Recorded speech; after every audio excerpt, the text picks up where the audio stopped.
Hi, thank you for joining me. In this video, I'm going to talk about dreams.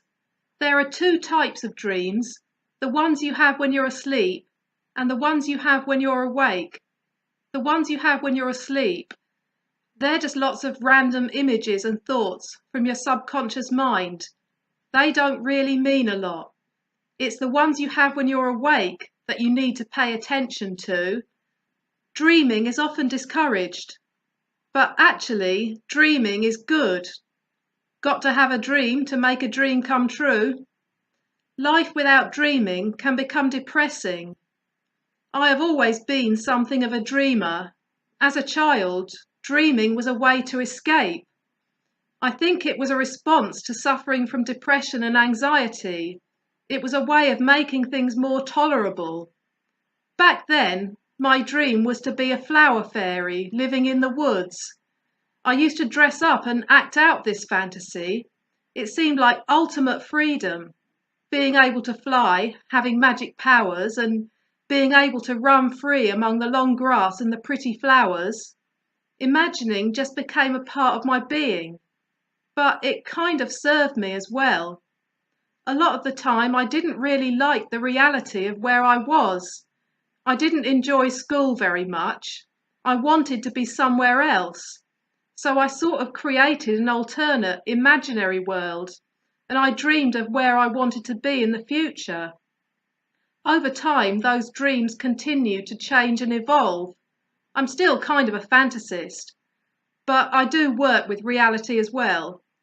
I've known a lot of people who didn't really dream at all. They seemed to only get pleasure from drink and drugs. I quickly realised I wasn't like them. I was dreaming and they were not. I was living an ordinary life of going to work, coming home and going out at the weekends, but my mind was full of dreams and I could not let go of them. Even when I've been in a really bad state mentally, the dreams were still there. They had resigned themselves to thinking, life is shit, get on with it. But I couldn't do that. The drive to create was so strong. Part of it may be down to being Asperger's, because when you have Asperger's, you're very single-minded about your interests and your desires. You're all in on it. You really don't care that much about what other people are doing or what they think you should do. It's just like, this is what I want, so I'm going to go out and get it. You will move heaven and earth to achieve your dreams. When something burns within you, it's hard to ignore, and you shouldn't ignore it. A lot of things start with a dream. There are people who grew up in slums and literally started with nothing, who have completely turned their lives around and built big businesses because they had a dream, drive and determination. It's not an easy journey, but it can be done. You have to understand what's required to reach your goal. It needs research and planning. You have to put in the time and effort.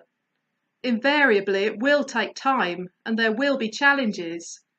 People may well try and talk you out of it and tell you that you can't. What they really mean is they can't. They're projecting their own self-limiting beliefs onto you. There's a word for them, dream stealers. Some people just don't like to see other people succeed because it makes them jealous.